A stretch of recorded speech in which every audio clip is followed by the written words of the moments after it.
चलिए, good morning guys, कैसे आप लोग? एकदम बढ़िया। ब्लड को हमने पढ़ना स्टार्ट किया था। ब्लड के बारे में एक बार क्विक आप रिवीजन देखिएगा, क्या क्या हमने ब्लड के बारे में पढ़ लिया है ना। ब्लड की अगर बात करेंगे तो आप कहोगे कि सर ब्लड में, यहाँ स्टार्ट करते हैं। ये सारी चीजें हम देख चुके थे भाई। ब्लड में हम बात करेंगे कि सर ब्लड में क्या है, तो आप कहोगे कि सर ब्लड प्राकृतिक कोलाइड है, नेचुरल कोलाइड है। इसके बाद में एक संयोजी ऊतक होता है, ये बता दिया था। इसके बाद में हमने बात की थी कि ब्लड क्या है, natural colloid, blood liquid connective tissue, दोनों को मिलाकर के आप क्या बोल सकते हो, ब्लड बोल सकते हो। पूरे शरीर में क्या करता है, ट्रांसपोर्टेशन का काम करता है। पूरे शरीर में क्या ट्रांसपोर्ट करता है, ऑक्सीजन। ऑक्सीजन को कौन ट्रांसपोर्ट करता है, हीमोग्लोबिन ट्रांसपोर्ट करता है। फिर हमने बात की थी इसका फॉर्मेशन कहाँ होता है, रक्त का, कहां पर, मिसोडम में। मिसोडम के बाद में अगर बात करेंगे भ्रूण में कितनी लेयर होती है, तीन में से कौन कौन सी बेटा, कितनी, एक्टोडर्म, मिसोडर्म और एंडोडर्म। इसमें से बीच वाली में क्या होता है, मिसोडर्म में ब्लड का निर्माण होता है। उसके बाद में हमने बात की थी, ये हो गई आपकी मिसोडर्म, इसी में निर्माण होता है आपका किसका, ब्लड का। ब्लड के अलावा किसका, आप कहोगे कि सर बोन का। बोन के अलावा किसका, मसल्स का। इन सब का निर्माण कहाँ होगा, मिसोडर्म में ही होता है। फिर हमने बात की थी कि सर ब्लड के निर्माण का या भ्रूण में जो रक्त का निर्माण होता है, इस प्रोसेस को क्या कहते हैं, हिमेटोपोएसिस कहते हैं। ऐसा नो, क्या बोलेंगे, हिमेटोपोएसिस बोलेंगे। ये आपका भ्रूण हो गया। आप कहोगे कि सर यहां पर फर्स्ट फॉर्मेशन कहां होगा, यॉर्क सेक में, भ्रूण से पहले। दूसरा बात करेंगे भाई, ब्लड का निर्माण कहां होगा, मीसोडर्म में। मीसोडर्म के बाद में लीवर स्प्लीन में। और आप जानते हो लीवर स्प्लीन में ही डेथ भी होती है क्या, ब्लड की। अच्छा, blood bank of, blood bank किसको बोलूंगा मैं, स्प्लीन को। डन। फिर इसके बाद में हमने बात की थी आफ्टर बर्थ हम बात करेंगे बोन मैरो। बोन मैरो भी कितने टाइप का, दो टाइप का। कौन कौन सा, व्हाइट बोन मैरो और red bone marrow. White bone marrow में किसका formation, WBC. Red bone marrow में किसका फॉर्मेशन, आरबीसी। आगे बात करें इस प्रोसेस को क्या कहते हैं, हेमेटोपोएसिस। आगे बात करें यहाँ पर वैल्यू, पीएच वैल्यू कितनी, 7.4, 7.3 से 7.4। अगर मैं वाटर की बात करूं कि वाटर का पीएच वैल्यू कितना, 7। क्लियर। हमारे मुंह का पीएच वैल्यू कितना,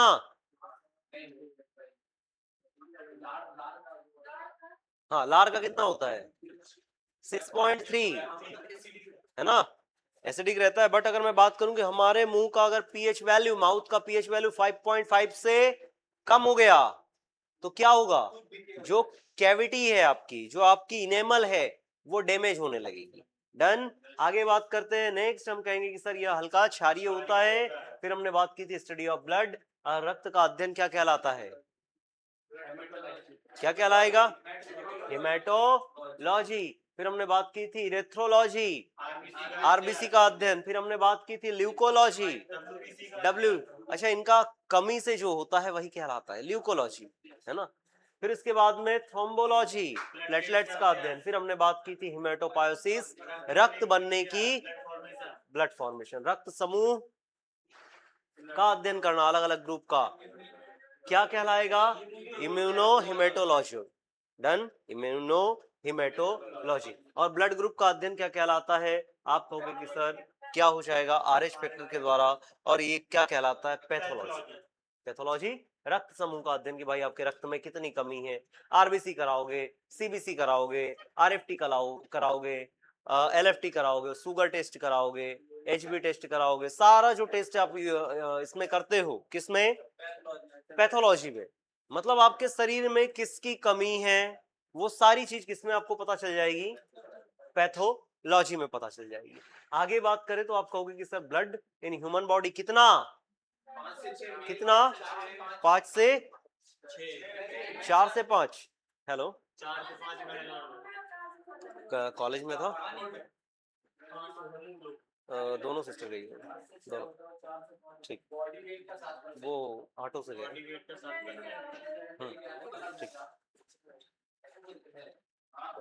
कितना हो जाएगा,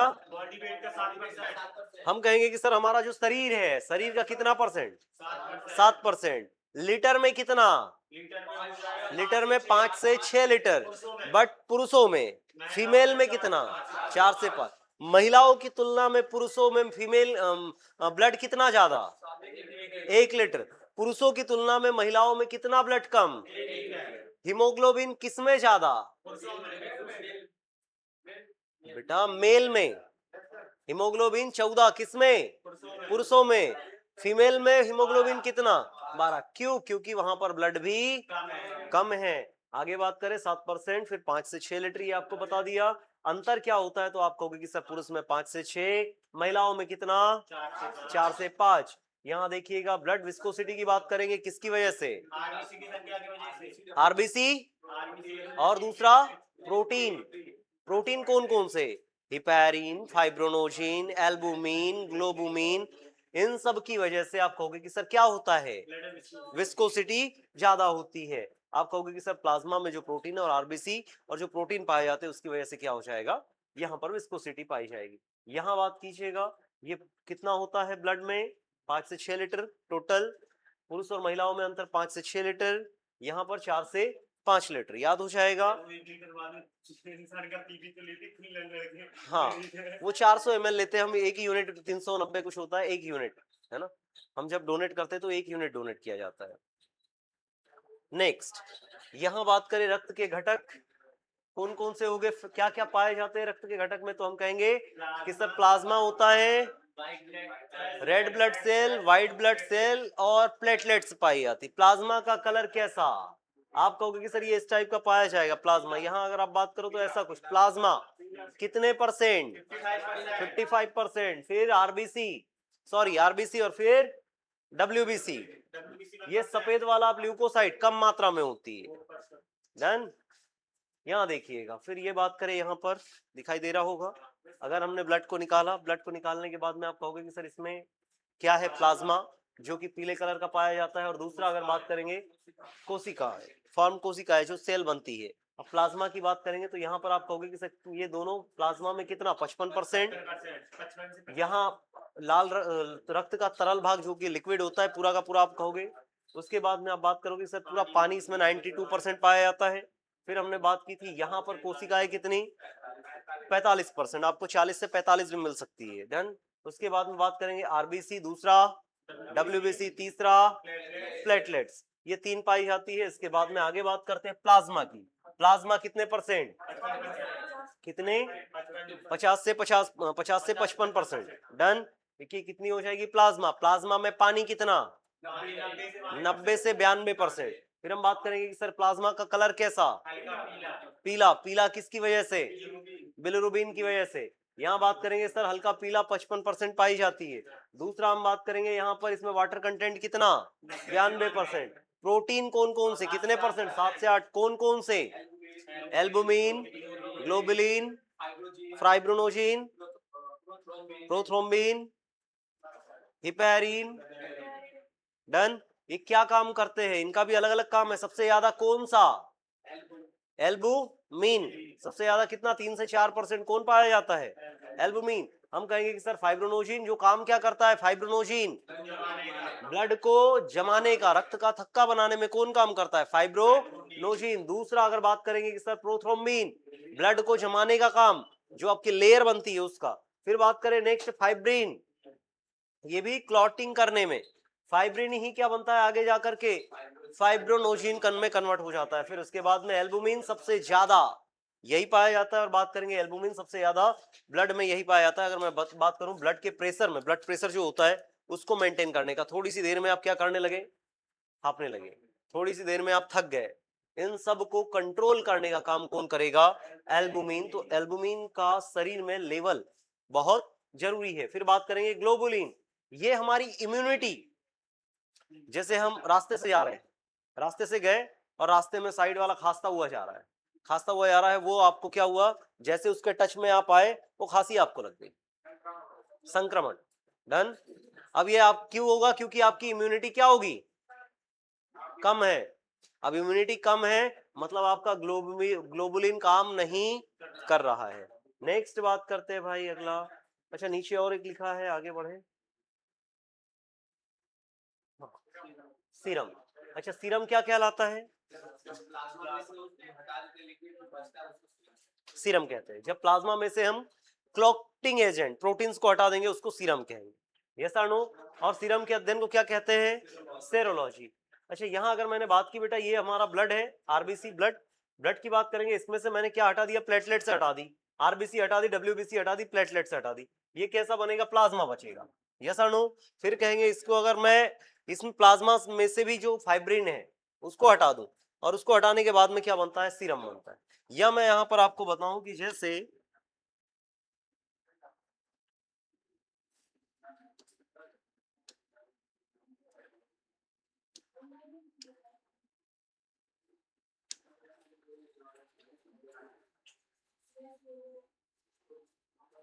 क्या हो गया बेटा?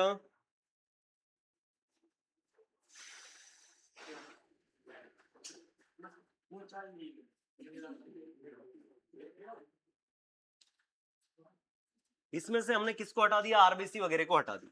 आरबीसी को हटाने के बाद में आप कहोगे कि सर ये कैसा दिखेगा? ये ऐसा दिखेगा।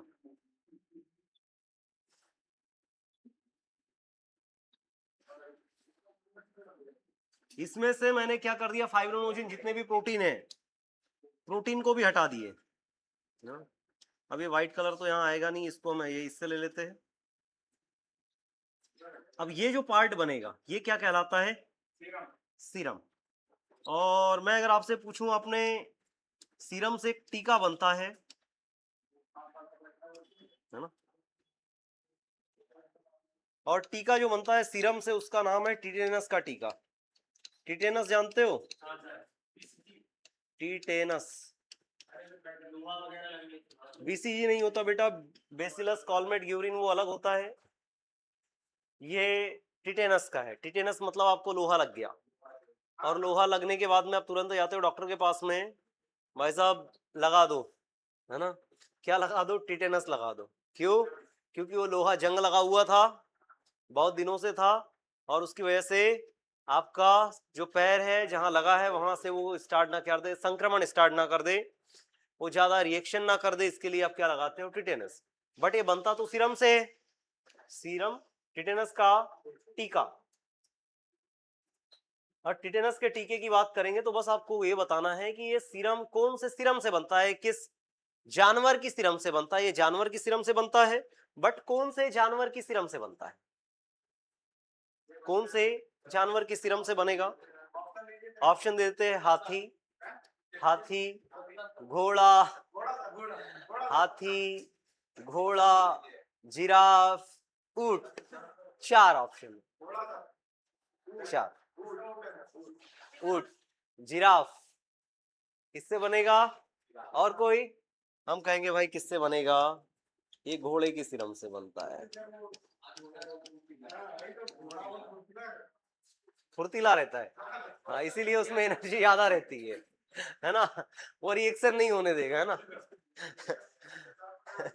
हाँ, वो जैसे कहावत है कि मेहनत करने वाले को कभी क्या हारते हुए देखा है? जंग में जाने वाले सैनिक को क्या कभी पीछे भागते हुए देखा है? और युद्ध में लड़ने वाले घोड़े को क्या कभी बारात में नाचते हुए देखा है ना? तो बस वैसा ही है कि घोड़ा भाई बहुत तेज होता है। घोड़े का जो सीरम है उससे बनता है टिटेनस का टीका। डन। चलिए आगे बात करें, देखिएगा नेक्स्ट, यहां पर ये लिम्फ लसिका। लिम्फ लसिका क्या होता है? लिम्फ लसिका बताओ। नहीं, लिम्फ लसिका का मतलब ये होता है कि आपने क्या किया भैया, यहाँ पर जो आपका हल्का पीला द्रव है, जैसा वाहिकाओं में हल्का पीला रहता है, उसमें से आरबीसी डब्ल्यूबीसी तीनों नहीं होती। जैसे यहाँ देखिएगा, हमने कहा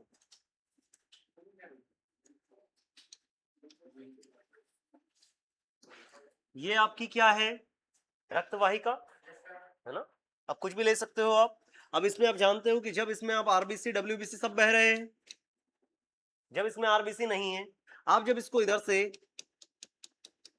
हमने इस पे कुछ ऐसे बना दिए, अब इसको जब आप दबाते हो स्किन को, है ना, स्किन को दबाते हो, तो आप देखते होंगे कि स्किन से एक व्हाइट कलर का लिक्विड बाहर आता है। स्किन को कभी आपने दबाई होगी, है ना, पेपर शॉप से, या मैं कहूँगी जब उसको आप पेपर लगाते हो या फिर उसको स्किन को दबाते हो, कहीं भी शरीर की कोई भी स्किन हो, उसको आप ज्यादा प्रेस कीजिएगा, और ज्यादा प्रेस करने से क्या ब्लड बाहर आता है? क्या ब्लड आता है? क्या प्लाज्मा बाहर आती है? लिक्विड जैसा पदार्थ बाहर आता है, और ये इससे जो लिक्विड जैसा पदार्थ बाहर आएगा उसी को बेटा लिम्फ या लसिका कहते हैं। डन, समझ में आया? जो ब्लड नहीं होता मतलब आपकी जो रक्त वाहिका है, रक्त वाहिकाओं में आप जानते हो कि पूरे शरीर में जाल बिछा हुआ है, बट आप रक्त वाहिकाओं को अगर दबा रहे हो, ऐसा नो, और दबाने के बाद में आप कहोगे कि सर इसमें से, अब ये रक्त वाहिका है बेटा आरबीसी को बाहर आने नहीं देगी, डब्ल्यूबीसी को तो बाहर आने नहीं देगी, ये क्या करेगी, जो लिक्विड फॉर्म में होगा उसको कंपैक्ट करके बाहर निकालने की कोशिश करती है। अब बाहर सिर्फ वो मटेरियल आता है जो लिक्विड में होगा, और लिक्विड में जो पानी होता है वो आपका त्वचा से बाहर निकलता है। कभी कभी आपने देखा होगा, अभी आपका पूरा एकदम ड्राई चेहरा है ना, पूरा क्या है, सूखा हुआ चेहरा, आप चेहरे को कंटिन्यूअसली 2-3 बार एक जगह दबाइए, आप कुछ समय के बाद देखोगे कि वहां पर आपको लिक्विड जैसा कुछ महसूस होगा, है ना। ट्राई कर सकते हो, जैसे खूब आप लोगों ने नाक को बहुत दबाया होगा, है ना, वही हो सकता है भाई, है ना। तो ये क्या कहलाएगा, आपका लिम्फ या लसिका कहलाएगा। आरबीसी, यहां से अब देखिएगा, आरबीसी हमने कंप्लीट कर लिया था, पूरा कंप्लीट हो जाएगा। आरबीसी की बात करें तो आप कहोगे सर रेड ब्लड सेल, इसको बोलते हैं इरिथ्रोसाइट, संख्या में सबसे ज्यादा मात्रा में पाई जाती है, ऑक्सीजन का परिवहन। दूसरा, मात्रा काउंट की बात करेंगे 50 से 55 लाख। जीवन काल कितना इसका, लाइफ 120 दिन। रोज कितने दिन डिस्ट्रॉय होती है, 1%, मतलब पर डे आप जितना काम कर रहे हो 1% आपकी आरबीसी क्या हो जाती है, नष्ट हो जाती है। दूसरा, इसका आकार कैसा होता है, कैसा होता है, क्या लिखा है, उभिया अवतल बाई कॉनकेव, क्या लिखा है, उभिया अवतल, या इसको बोलेंगे बाई कॉनकेव, या आप इसको याद रखिएगा राउंड शेप में होती है। कैसे होती है, राउंड शेप में, याद रहेगा क्या, राउंड शेप बोले तो कैसा रे भाई, आप कहोगे कि सर ये ऐसी गोल, गोला ही होती है। अब गोल तो रहता ही है, अब इसको मैं ऊपर से, बीच में से अगर ऊपर उठाऊंगा तो ये आपको अभी दिखेगा थोड़ी कि ऊपर से उठी हुई है या नीचे से दबी हुई है। डन, आकार कैसा होगा, गोल उभयावतल होती है, मतलब आप कहोगे कि सर साइड से, जैसे देख रहे हो आप डिस्क, बीच से पतली है ऊपर से मोटी है, हाजमोला का गोली। आपने मेकअप वाला आईना देखा है, छोटा लड़कियों के पास में रहता है, वो बीच में अंदर धसा हुआ रहता है, साइड से ऊपर उठा हुआ रहता है। डन, उस टाइप से अभी यहाँ होगा तो हम दिखाएंगे आपको। फिर बात करेंगे संरचना, कहाँ, संरचना में हम कहेंगे कि सर इसमें नाभिक नहीं पाया जाता। नाभिक किसमें पाया जाता है बेटा, मैंने कहा कौन से जानवर की आरबीसी में न्यूक्लियस पाया जाता है, लेम, लामा होता बेटा वो, लामा, केमल, ये दो में आरबीसी में पाया जाता है। डन, यहाँ लिखा है मैमल्स। अच्छा, किसी भी मैमल्स की मैं बात करूं, स्तनी कोई भी हो पृथ्वी के ऊपर पाया जाने वाला, उसमें कहीं भी आपको क्या नहीं मिलेगा, न्यूक्लियस नहीं मिलेगा। इनमें हीमोग्लोबिन होता है। आप कहोगे कि सर ऑक्सीजन और कार्बन डाइऑक्साइड को क्या करता है, ये बांधने का काम करता है। डन, बता दिया था। आगे बात करें, नेक्स्ट, क्या बेटा आप थे नहीं क्या, अच्छा कुछ नहीं लिखा है, ओके। बाकी ये ऑलमोस्ट हो गया था हमारा कंप्लीट, पूरा हो गया था, कुछ 1-2-4 पॉइंट नहीं होंगे, बाकी सारा हमने कंप्लीट कर दिया है बस।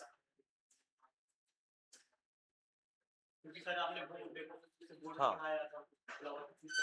हाँ,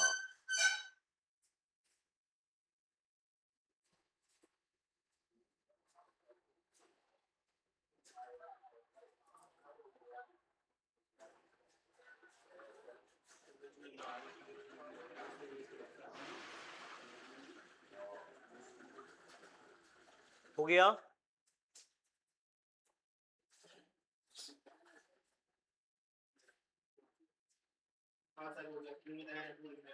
इधर बेटा, ये आप लोगों ने पहले नहीं लिखा है, अच्छा ओके, कुछ कुछ पॉइंट नहीं है, ओके ठीक है। डन। जहां आपने पहले लिखा है वहीं पर आजू बाजू में जहां जगह हो वहां पर ऐड कर दीजिएगा। आगे बात करें, यहाँ पर आप देख रहे हो निर्माण कहाँ होता है भाई? आप कहोगे सर निर्माण के लिए यहाँ आपको हड्डियां दिखाई दे रही होगी, ये हड्डियों में अंदर की तरफ, अच्छा ये एक बीच वाला पार्ट हो गया, ये रिब्स के बीच में ये वाला पार्ट, और एक ये वाला पार्ट होता है ये हड्डी, हड्डी के भी बीच में आप जाओगे, इसको कहते हैं बोन मेरो। और ये होता है स्टेनम, जो हमारी रिब्स को जोड़ करके रखता है। रिब्स कितनी?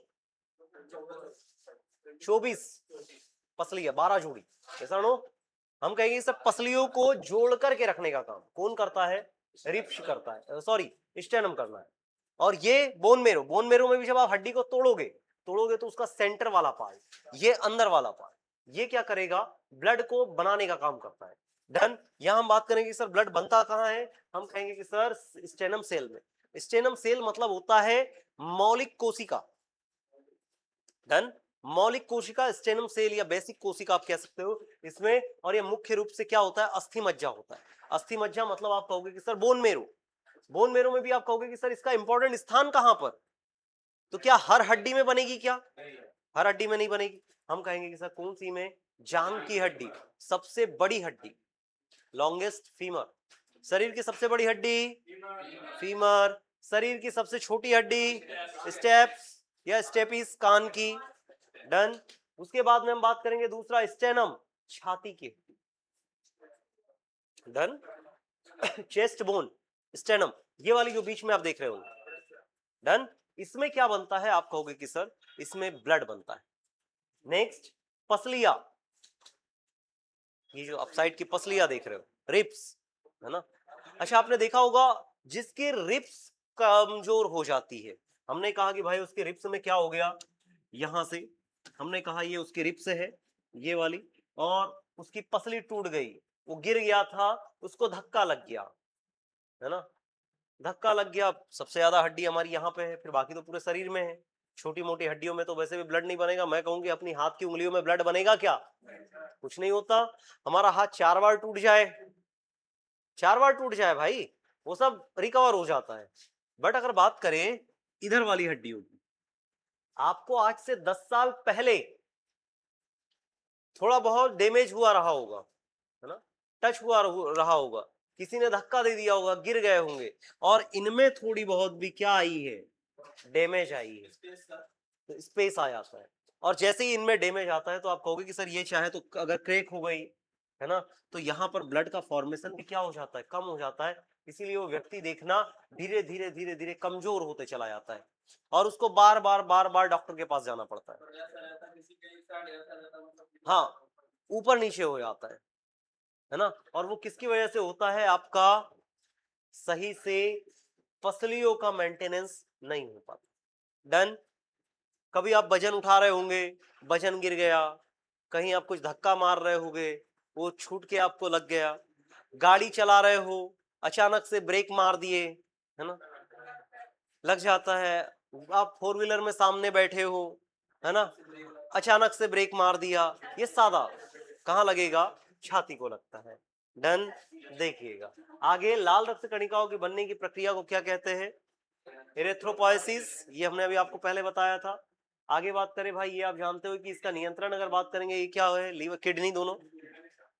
यहाँ अगर बात करेंगे तो इरेथ्रोपोएसिस की अगर बात करेंगे क्या होता है? फॉर्मेशन। अब यहाँ मैं बात करूँ कि भाई यहाँ नियंत्रण की अगर बात करेंगे तो आप कहोगे कि सर हार्मोन होता है, इस हार्मोन को क्या बोलते हैं हम?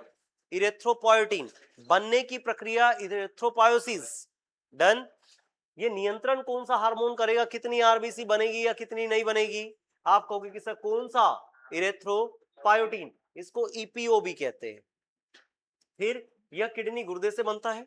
डन। गुर्दे में बनता है। अब बात करोगे कि सर जब शरीर में ऑक्सीजन कम होती है तब ईपीओ क्या करता है? यहां पर बढ़ना स्टार्ट कर देता। ऑक्सीजन की मात्रा कम मतलब ईपीओ बढ़ जाएगा, और ईपीओ बढ़ेगा मतलब इरेथ्रोपोएटिन बढ़ेगा। उसके बाद में आप कहोगे कि सर ये क्या लिखा है? हिमेटोपोएटिक सेल, स्टेम सेल, जो आरबीसी में बदलती है। यहां पर कौन सी सेल पाई जाएगी? मैंने यहां पर आपको कुफ्फर कोशिकाएं भी बताई होगी। कुफ्फर कोशिकाएं यहीं पर पाई जाती है बेटा, कुफ्फर कोशिकाएं। वो कुफ्फर कोशिकाएं क्या करती है? आरबीसी जो बन रही है, आवश्यकता से अधिक बन गई, उसको क्या कर देगी? खा लेगी, उसको कम कर देगी। उसको नियंत्रण करने का काम भी कौन करेगी? भक्षण कोशिका है जिसको हम कहते हैं फेगोटोसाइटिस, ऐसा कुछ कहते हैं, है ना, उसको हम क्या बोलेंगे, खाने का काम करती है। तो वो भी कहाँ पाई जाती है, आप कहोगे कि सर इसी किडनी में पाई जाती है। डन। यहाँ हाँ ये बेटा किडनी स्टोन की अगर बात करेंगे आप, ये बिल्कुल इसी में बनेगा। वेयर इज, अब स्टोन की बात करें तो स्टोन की अगर मैं बात करूं तो आप कहोगे कि सर स्टोन में होता क्या है, कैल्शियम ऑक्सलेट। क्या होता है, कैल्शियम ऑक्सलेट। अब होता क्या है कि आपने भोजन में क्या खाया, सबसे पहले तो आपने भोजन में लिया क्या, पालक। पालक आपने भरपूर खाया, पालक में आयरन होता है, कैल्शियम भी होता है, पालक भरपूर। फिर उसके बाद में आपने क्या लिया, आपने कहा मिल्क भी खा ही लेते हैं, शाम को एक आध लीटर मिल्क हम पी लेते हैं, मिल्क में भरपूर कैल्शियम है ना। अब कैल्शियम, फिर उसके आपका मन नहीं भरा है ना, आपने कंटिन्यूअसली 2-4 दिन ऐसा किया, फिर आपने बीज वाली सब्जी खाना स्टार्ट कर दिया।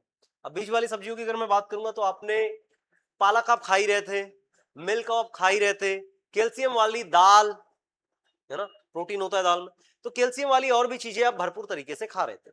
अभी आप खा रहे थे, इसके साथ में आपको लगा कि नहीं यार टोमेटो की चटनी भी तो बहुत बढ़िया बनी है, लास्ट में थोड़ी सी टोमेटो की चटनी मिल जाए तो बहुत बढ़िया है। आपने स्टार्ट कर दिया क्या, टोमेटो भी खाना।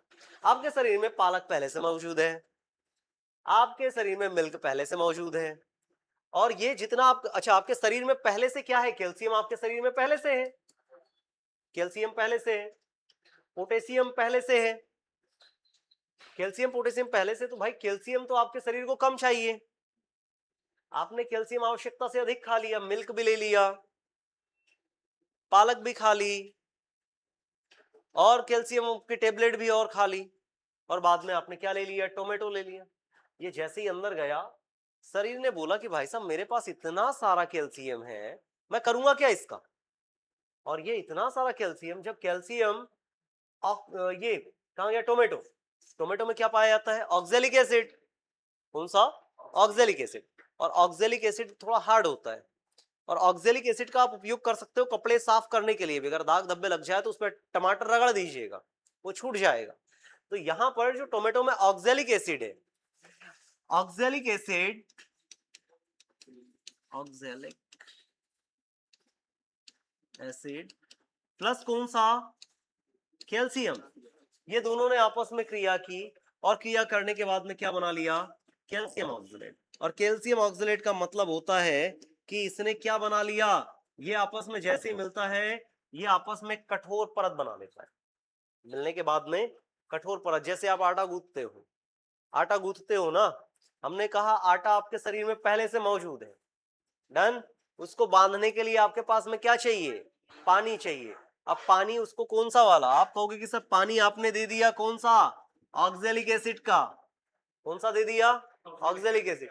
ये गया और देखा वो आपस में खुद ही गीला होने लगेगा, और गीला होता रहा, और आप और ज्यादा खाते रहे तो क्या हो जाएगा, कॉम्पैक्ट हो जाएगा। और कॉम्पैक्ट जैसे होगा तो आप कहोगे कि सर यहां से देखिएगा, ये आपकी यूरिनरी हो जाएगी, है ना, आगे बात करेंगे, इधर ब्लैडर आ जाएगा, है ना, यहां से। यहां बात करें तो यहां पर ये क्या बन जाता है, छोटे छोटे टुकड़े बन जाते हैं।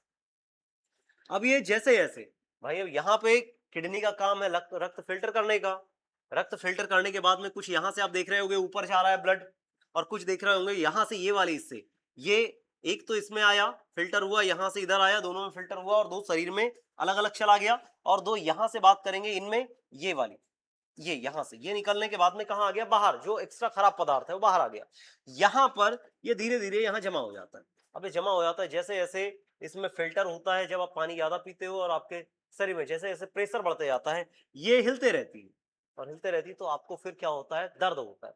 और दर्द होता है मतलब आप किडनी आप पकड़ते हो पूरा का पूरा पेट, बोले क्या, पेट दर्द हो रहा है, कभी लेफ्ट, अब अच्छा जिसमें जहां पर होगा लेफ्ट वाली किडनी में होगा तो लेफ्ट साइड, राइट वाली में होगा तो राइट साइड, अब पकड़ के दर्द करते हो, फिर जाते हो आप कहां पर, सोनोग्राफी में, गए डॉक्टर के पास में, अल्ट्रासोनोग्राफी करवाते हो। अल्ट्रासोनोग्राफी में आप देखते हो कि भैया क्या, कितने एमएम, वो बोलेगा 2 mm, क्या जड़ी बूटी से ठीक हो जाएगी?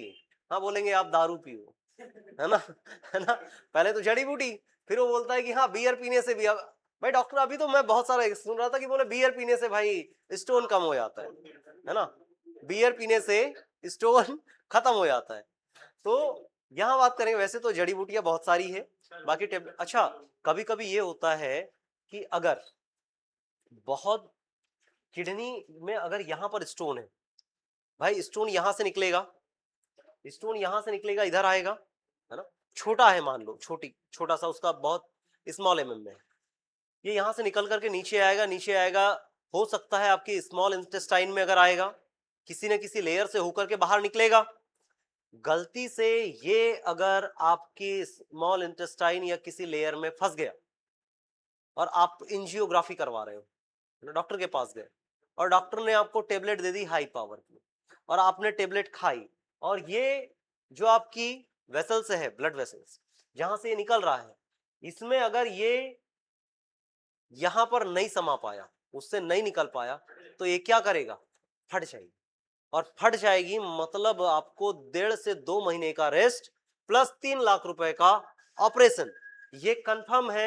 अगर स्टोन बड़ा हो गया और ये निकल नहीं पाया, ये यहां पर है, मतलब आप इसका ऑपरेशन करके निकाल सकते हो, इसकी दवा, जड़ी बूटी, गोली, दवा सब कर सकते हो, बट ये अगर यहां से इधर आ गया और आपने इसको ज्यादा दिक्कत परेशानी दी कि नहीं मैं रस्सी लेकर के लगा हुआ हूं, इधर से लट लेकर के लगा हुआ हूं, धक्का मारूंगा ही मारूंगा और इसको मुझे निकालना ही है, तो भी बोलेगा कि बेटा तू भी निकालने पे तुला है, मैं निकलूंगी तो नहीं, और वो बोलेगा कि ठीक है, जहां से धक्का मारोगे वहीं से क्या होगा, फटेगा, और फटने के बाद में बहुत बड़ी प्रॉब्लम हो जाती है, यहां तक कि इंसान के बचने के चांसेस भी, क्योंकि भाई पूरा का पूरा आपका जो इंटरनल सिस्टम है वही बर्बाद हो जाता है।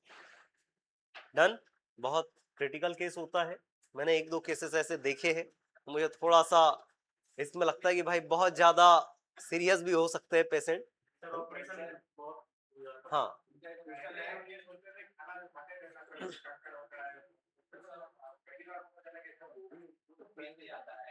कंकड़ तो बेटा सीधा पेट में जाएगा।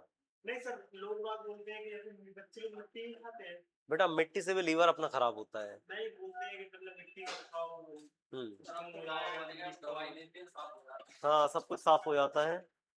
चलिए, किसी कोई दिक्कत परेशानी और कुछ समझ में आ गया? हाँ ये आई थिंक ये सारी चीजें आपको समझ में आ गई होगी। यहाँ अगर बात करेंगे आरबीसी का नाश भी बेटा यहीं पर होता है 1%, उसके बाद में आरबीसी को 120 दिन के बाद में कमजोर हो जाती है, कमजोर होने के बाद में आप कहोगे कि सर ये स्प्लीन या प्लीहा में जाकर के टूट जाती है, इसीलिए स्प्लीन या प्लीहा को, स्प्लीन कहाँ पाया जाता है, यहाँ पर लीवर के जस्ट ऊपर, आप कहोगे कि सर इसको हम क्या कहते हैं, कब्रिस्तान ऑफ आरबीसी। उसके बाद में कुछ आरबीसी का नाश कहाँ होता है, यकृत में भी होता है, लीवर में। फिर इसके बाद में बात करेंगे स्प्लीन को ग्रेवयार्ड ऑफ आरबीसी कहते हैं, क्या बोलेंगे, आरबीसी का कब्रिस्तान। उसके बाद में आरबीसी के कब्रिस्तान के बाद कहेंगे स्प्लीन को ब्लड बैंक भी कहा जाता है। फिर आरबीसी की संरचना स्ट्रक्चर की बात करेंगे तो केंद्रक होता नहीं है, यहाँ बात करेंगे माइटोकॉन्ड्रिया होता नहीं है, लाइसोसोम नहीं होता, ये तीनों नहीं पाए जाएंगे, ये तीनों के तीनों न्यूक्लियस, माइटोकॉन्ड्रिया और लाइसोसोम नहीं पाए जाते हैं, ये थोड़ा आप लोगों को याद रखना है। इसके बाद में आरबीसी टूटने के बाद में मैंने आपको बताया था क्या बनता है, बिलिरुबिन। आरबीसी के टूटने के बाद हीमोग्लोबिन भी टूटकर क्या बनाएगा, आप कहोगे कि सर आयरन लोहा में यूज हो जाता है, और आयरन हमारे शरीर में वापस से हम यूज कर सकते हैं, परंतु इसके बाद में जो बचा बिलिरुबिन, ये लीवर में जाता है और लीवर में जाने के बाद में बॉयल रस बनाता है, और यहाँ पर हम बात करेंगे कि सर बिलिरुबिन जो है वो हमारे शरीर में आवश्यकता से अधिक हो जाए तो फिर हमें जॉइंडिस, पीलिया हो जाता है। डन, इसके बाद में पढ़ते हैं हम अगली क्लास में, यहां तक हो गया था।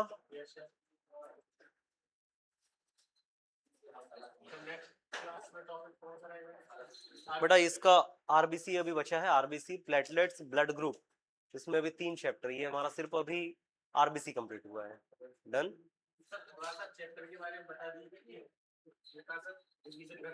बेटा अगला जो हम पढ़ेंगे इसमें बायो में डब्ल्यूबीसी पढ़ेंगे और प्लेटलेट्स, और उसके बाद में ब्लड ग्रुप समूह, ये हम पढ़ेंगे। डन, चलिए